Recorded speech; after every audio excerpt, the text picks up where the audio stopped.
Pessoal, você percebeu o tanto que a política virou uma verdadeira guerra, né? Uma guerra política.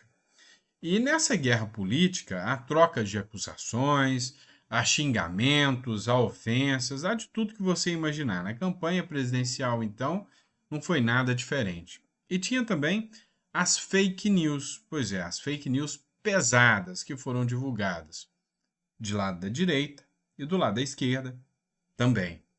Só que as da direita eram intencionadas e criticadas e atacadas o tempo todo pelo judiciário. As da esquerda, fingiam que não viam as críticas da esquerda, as fake news feitas pela esquerda, fingiam que não era nada demais. Acontece que, em alguns dos casos, o Bolsonaro entrou contra o Lula e o Lula foi condenado numa dessas ações. Olha só essa situação. Você acha o quê? Vai ter cassação de mandato, perda do cargo, inelegibilidade ou alguma coisa no sentido? Não. Uma multa, que acho que não faz nem muitas cócegas, né? R$ 10.000 por propaganda negativa e irregular contra Bolsonaro. E é interessante, tem um trecho da publicação, da ação, em que o advogado Bolsonaro escreve o seguinte: a informação veiculada pelo Lula foi gravemente manipulada e distorcida, evidenciando a tragédia eleitoral de obtenção, a estratégia eleitoral de obtenção de vantagem por meio de fake news, desqualificação e ofensa à imagem do candidato, diz um trecho da representação.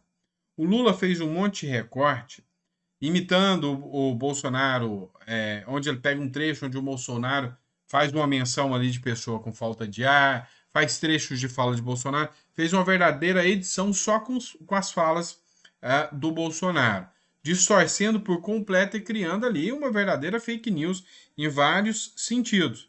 E fez o impulsionamento, usou muito dinheiro de campanha para esse vídeo chegar em todos os lugares. E é por causa disso que o Bolsonaro pediu a condenação do Lula. E o TSE deu a condenação, inelegibilidade? Não. Prisão? Não. O quê? Multa de R$ 10.000 para o Lula. E aí, vem cá. Com R$ 10.000 de multa, você acha que o Lula vai deixar de cometer essas irregularidades ainda? Lógico que não. Ele sabe que a justiça não chega nele. E quanto ao Bolsonaro? Bora lá, vamos falar de um ponto interessante. Lembra do habeas corpus que o Dr. Djalma ingressou contra o STF e o Alexandre de Moraes a favor do Bolsonaro, pedindo para que o Bolsonaro não fosse preso? Pois é. O Cássio Nunes votou contra o Bolsonaro. E agora? Mais 3 ministros, além do Cássio Nunes, foram contra o Bolsonaro. No todo, matéria da Revista Oeste, 4 ministros do STF votam contra a ação que quer impedir eventual prisão de Bolsonaro. 4 ministros do Supremo Tribunal Federal votaram contra o salvo-conduto para Jair Bolsonaro em caso de eventual prisão. A Corte está analisando no plenário virtual um habeas corpus preventivo de autoria do advogado Djalma Lacerda, que não representa o presidente. Bolsonaro é investigado por supostamente incitar um golpe de Estado, que culminou no 8 de janeiro. Dessa forma, Lacerda entrou com o HC. Nunes Marques foi o primeiro, depois a Carmen Lúcia, depois o Flávio Dino e agora o Cristiano Zanin. Todos votaram contra o HC do Bolsonaro. Olha isso. O Cássio Nunes é o indicado pelo Bolsonaro. O Dino, o ex-ministro do Lula. O Zanin, o ex-advogado do Lula. E a Carmen Lúcia. Todos votaram contra esse habeas corpus em favor do Bolsonaro, né? Ou seja, disseram que não veem, em momento algum, a possibilidade do judiciário e do STF estar extrapolando os seus limites. Em momento algum, eles viram isso. E por isso, não veem a necessidade de liberação de habeas corpus.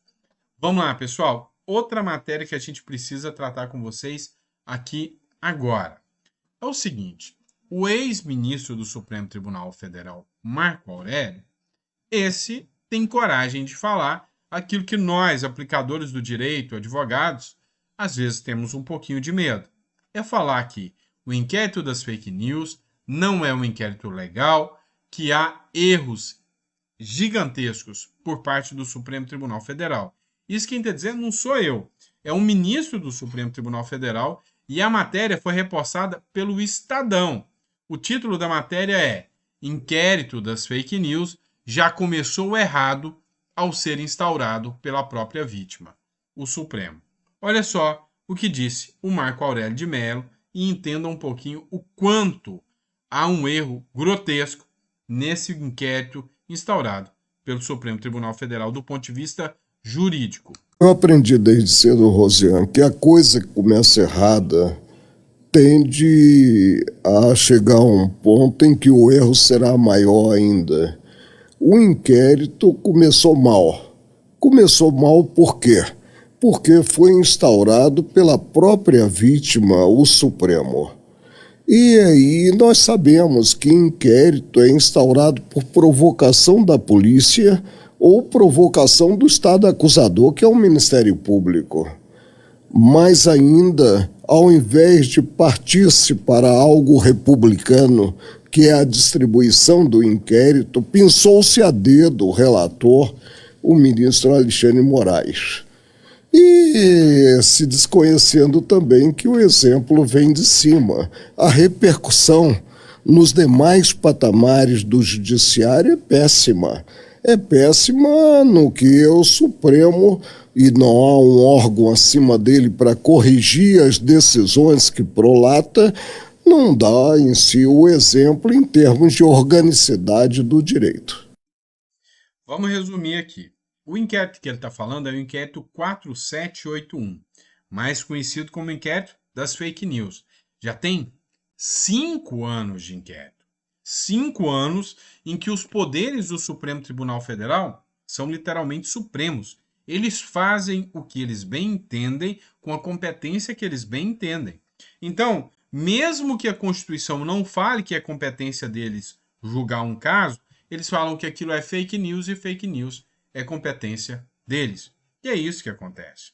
O que o Marco Aurélio falou aqui foi o seguinte, olha, primeiro, não se pode a vítima instaurar um inquérito de ofício. Não pode. Foi o que o Supremo fez. O Supremo sequer pode instaurar qualquer inquérito de ofício. É o Ministério Público que começa. Já houve uma violação do direito aí. Também foi escolhido o ministro que iria ser o relator.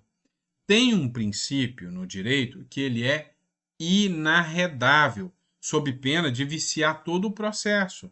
É o princípio do juiz natural. Há um sorteio, o princípio do sorteio do juiz natural. Quando alguém vai julgar, tem que ser sorteado, senão eu escolho o juiz A ou B de acordo com as convicções dele. Então, é uma condição da qual você, se não observar o sorteio, qualquer processo é nulo, é um tribunal de exceção. Foi exatamente o que o Supremo Tribunal fez. Ele começou o processo errado, porque ele não pode começar. Ele é vítima, no caso, não poderia ser ele a julgar isso de forma alguma, e ele escolheu quem ia ser o relator. E aí, o Marco Aurélio cita também o caso do exemplo.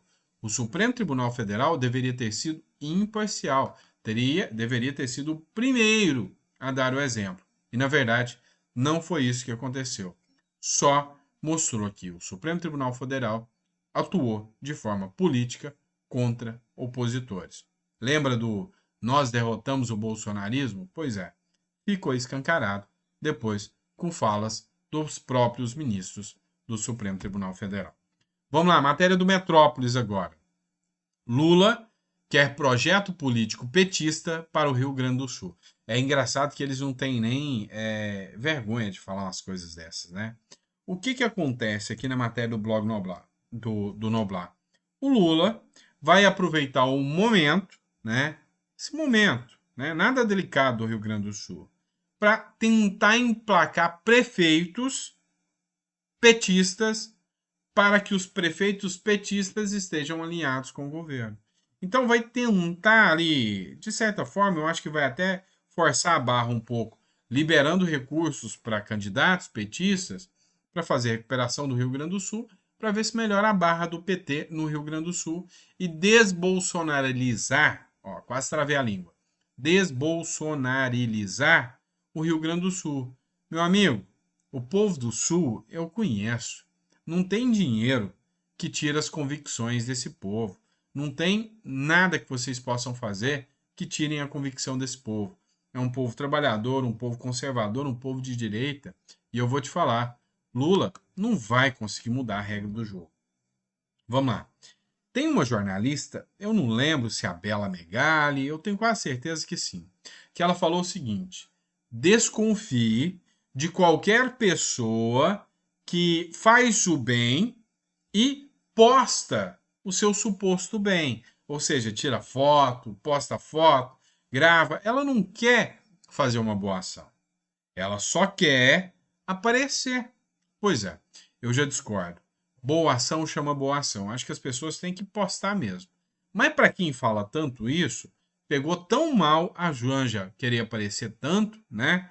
Olha só, a matéria do O Antagonista.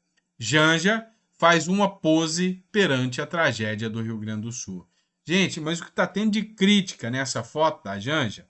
Depois de tentar protagonizar à distância o salvamento de um cavalo ilhado, a primeira-dama voltou a chamar a atenção para si mesma em meio aos esforços do auxílio de reconstrução do Rio Grande do Sul. O que ela fez? Me põe uma foto aqui de cestas básicas nos locais dos assentos do avião. E aí me chamou a atenção a publicação de alguns internautas, né? Vieram questionar e perguntar: ô, minha senhora, talvez a senhora não percebeu, mas um avião de carga seria mais útil levando vários kits, né, de alimentação, várias cestas básicas ao mesmo tempo. E essa foto sua é ridícula. E tá, a sensação é literalmente de que a foto sabe, é tosca, né? Vou pegar alguns comentários só para vocês verem, né? Isso aqui não é um jornal de direita, não é um influenciador de direita, não é um deputado bolsonarista que postou nas suas redes. É um antagonista. Se juntar o valor de todas essas cestas básicas aí, não paga uma almofada de sofá dessa brega aí.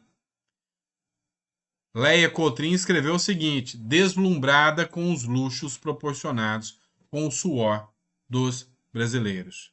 Ó, Milena Fusato, querendo projeção em cima do drama alheio, bem a cara do PT. Octávio Fagundes, essa infeliz está rindo do quê? Ou seja, parece, né? Vou ler até o último, da Shirley aqui. Como sempre, deplorável comportamento dessa criatura.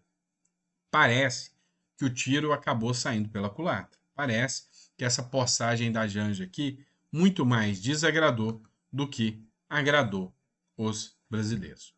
Pessoal, vamos agora com a postagem do Ricardo Arruda. Olha só a loucura que o nosso Brasil está virando. Matéria da Gazeta do Povo, tá? A fonte é a Gazeta do Povo. Lewandowski quer união no controle da segurança pública. Modelo é adotado em Cuba e Venezuela. O ministro da Justiça e Segurança Pública, Ricardo Lewandowski, defende que a segurança pública, hoje uma atribuição dos governos do Estado, passe para as mãos do governo federal. A estrutura proposta pelo ministro é característica dos governos totalitários, como Venezuela e Cuba, onde o executivo exerce o controle total sobre as polícias. A ideia, em geral, desagrada membros da oposição e analistas de segurança. Mas, segundo alguns analistas e políticos ouvidos pela reportagem, um ponto específico tem potencial real para reduzir a violência: a vinculação de verbas específicas para o setor nos orçamentos do governo federal e estadual. Lewandowski começou a defender publicamente a ideia no fim de abril no Seminário Brasil Hoje, voltado a empresários em São Paulo. O ministro argumentou que o crime tem ramificações nacionais na internet e, por isso, deveria ser combatido com o modelo de SUS, Sistema Único de Saúde da Segurança Pública. Pois é. Meu amigo, eu sou contrário a isso. Pelo contrário, eu acho que não só a segurança pública tem que ser dos estados e municípios. Eu sou a favor total da criação da polícia municipal. Eu acho que cada estado tem que ter o direito de ter sua própria polícia para fazer a sua segurança. Sou a favor também da criação, inclusive, de núcleos judiciários municipais para dar celeridade no combate ao crime e no julgamento desses casos de crimes cometidos nos municípios. Se o município tem condição de ter, com recursos próprios, tem que ter sua polícia e o seu próprio judiciário para resolver os problemas. Acho crucial isso acontecer, tá? Para começar, para começo de conversa. Outra questão também. Sou a favor que não só a segurança pública vá para os estados e municípios, como sou a favor que toda lei penal seja de competência dos estados, tá? Ou seja, liberação de armas, definir o que é crime ou o que não é crime. Então vai lá, por exemplo, no Paraná, quer aumentar a pena de quem comete um abuso no Paraná, aumente. Lá na Bahia, quer liberar o uso de drogas e descriminalizar o uso das drogas, a Bahia que o faça, ou vice-versa. Estou citando aqui como exemplos, mas é o Estado que tinha que regular isso. Por quê? Porque está mais perto da população. É mais fácil da população cobrar. A população sente os reflexos da segurança pública. E vamos lá, o governo é ineficiente e ponto. Não dá, num país continental como o Brasil, como que a segurança pública vai ficar só nas costas de um ente? Não dá. Isso aí, para mim, é literalmente para venezuelizar. Ó, agora saiu. O Brasil. É isso que eles querem fazer. Porque, cá entre nós, Venezuela é um país super perigoso. Não é um país tranquilo. Mas está na mão do governo toda a questão da segurança pública. Vamos lá. Por fim, mas não menos importante, o Eduardo Leite voltou para pedir desculpas. Esse aqui é o perfil oficial do Eduardo Leite, depois de ter sido cancelado nas redes sociais por falar que as doações estavam atrapalhando o comércio local. Eu até falei no último vídeo, muitas pessoas não gostaram do que eu falei. Eu falei, olha, eu entendo, eu acho que ele se equivocou na medida, tá? Que a intenção dele era falar que, sabe, quem for comprar por Pix, alguma coisa nesse sentido, comprasse dos comerciantes locais, desde que o preço fosse condizente. Comprava dos comerciantes, fazia as doações para comprar ali. Poderia ter sido até esse sentido, mas eis aqui o pedido de desculpas dele. Pessoal, eu devo um esclarecimento por uma declaração que eu dei ontem numa entrevista para a Band News. E vamos lá. Antes de mais nada, o meu agradecimento a todos pela gigantesca mobilização e solidariedade em favor do povo gaúcho.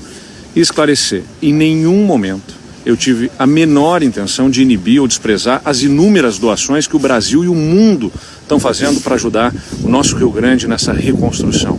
São todas as doações muito importantes e bem-vindas. Eu peço que entendam. Entre tantas preocupações que a tragédia nos traz, está também a situação dos nossos pequenos comerciantes, aqueles que tinham uma lojinha, um pequeno armazém, um bazar e que perderam tudo. E também daqueles que não perderam, mas que viram a sua atividade despencar por conta da situação que a gente está vivendo aqui no nosso estado. Ao falar sobre essa situação, eu acabei misturando com a questão das doações. O impacto nos comércios locais vai ser preocupação para um outro momento e não durante essa onda de solidariedade que está nos abraçando. O nosso desafio, enquanto governo, é o de lidar com essa complexa logística com relação às inúmeras doações que não param de chegar, fazendo com que elas cheguem, de fato, a quem mais precisa. E também é de encontrar mecanismos para ajudar os comerciantes locais a se reerguerem. Por favor, compreendam. As últimas semanas têm sido brutais para todos nós e ninguém está livre de errar. Portanto, o meu mais sincero pedido de desculpas pela confusão que possa ter causado no entendimento de algumas pessoas.